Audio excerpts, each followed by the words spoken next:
Bonjour à tous et bienvenue sur boursicoté.com pour cette nouvelle analyse technique des principaux indices mondiaux avec un DAX qui est en train de venir ici tester cette zone de résistance qui est un petit peu l'objectif suite à la rupture ici des 15 660 points, donc un niveau ici à 16 000 et qui nous permettrait en cas de rupture de rejoindre comme prochain objectif la zone ici des 16 280 points qui correspond au niveau historique de l'indice allemand. Donc pour l'instant l'indice est plutôt bien orienté puisque nous avons ici des cours qui ont testé une fois cette zone, qui se sont appuyés sur la moyenne mobile 20 exponentielle et qui s'apprêtent ici à revenir.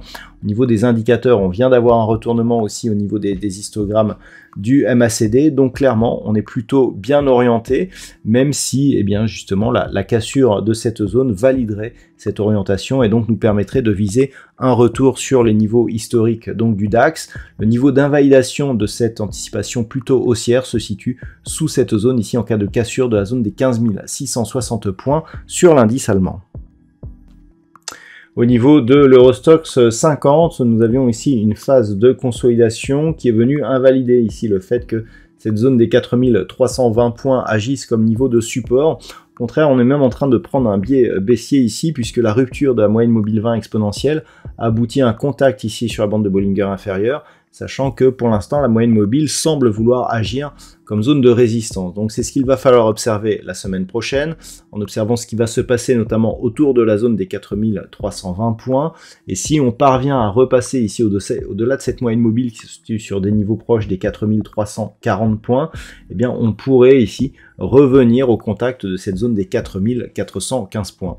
Lorsque l'on élargit un petit peu la vue, on est sur des niveaux ici qui sont des niveaux historiques. On avait atteint ici cette zone à la fin de l'année 2021. On est proche donc des records sur cet indice. Un retour ici sur cette zone des 4415 points en cas de rupture pourrait nous permettre d'inscrire de nouveaux plus hauts historiques sur cet Eurostoxx 50.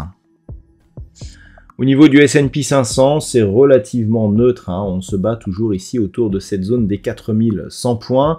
Le but de cette semaine était d'atteindre ici et de dépasser cette zone horizontale des 4195 points.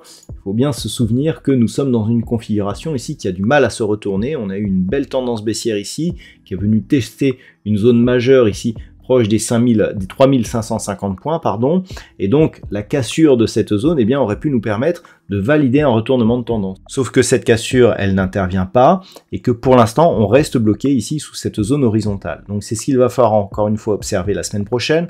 On a une zone ici intermédiaire qui est en train de se dessiner autour des 4050 points. Et il faudrait donc après ce double contact ici sur ce niveau, valider un possible retour sur la résistance donc des 4195 pour tenter une cassure de celle-ci. Si les cours venaient sous la zone ici des 4000 points, on pourrait totalement invalider donc cette anticipation haussière et rester dans un biais totalement neutralisé d'un point de vue court terme. Au niveau du Nasdaq par contre, nous sommes sur une rupture haussière ici de la zone des 12 890 points. On est sur une petite poursuite ici de mouvement. Il semblerait que l'on ne veuille plus ici tester ce niveau en tant que support, après la petite alerte que nous avons connue ici la semaine dernière.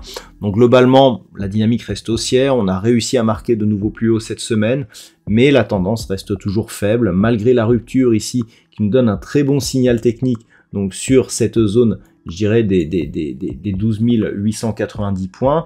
On attend un retour ici sur la zone proche des 13 700 points pour vraiment valider ici ce retournement qui est parti d'un triple contact ici sur la zone des 10 675 points.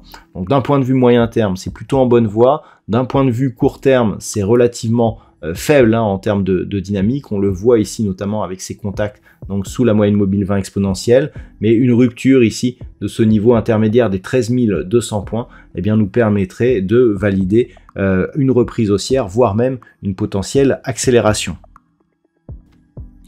Et puis enfin, au niveau du Nikkei, eh bien, nous avons peut-être un signal qui est en train d'émerger. Depuis quelques temps, je vous indique qu'on est dans une totale neutralisation ici de cette dynamique moyen-long terme. On avait ici une zone de point haut, hein, vous voyez cette zone ici, proche des 29 200, donc on va essayer voilà, de la capter. Voilà, on avait un point haut ici à 29 222 points.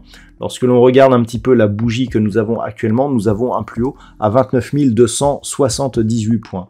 Donc on est venu casser ici cette zone de point haut sur la séance du jour. Donc il va falloir observer ce qui se passe la semaine prochaine, puisque on est ici sur une petite dynamique court terme qui est tout de même bien orientée et qui donne de très bons signaux.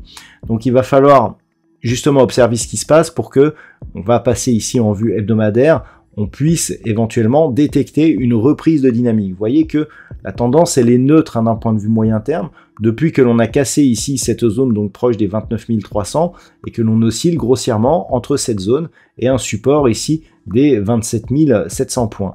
Donc on est en train ici de marquer ce retournement, et si ce retournement intervenait, on pourrait revenir ici sur cette zone horizontale proche des 30 500 points pour venir pourquoi pas inscrire de nouveau plus haut donc sur cet indice japonais d'un point de vue moyen terme.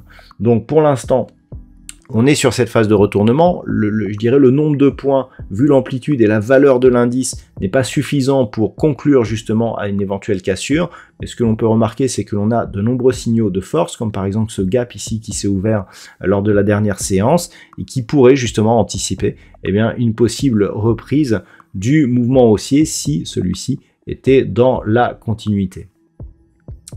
Voilà donc ce que l'on peut dire sur l'analyse technique de ces principaux indices mondiaux. Je vous souhaite de passer un très bon week-end. On se retrouve dès la semaine prochaine pour d'autres analyses techniques, toujours sur le site boursicoté.com.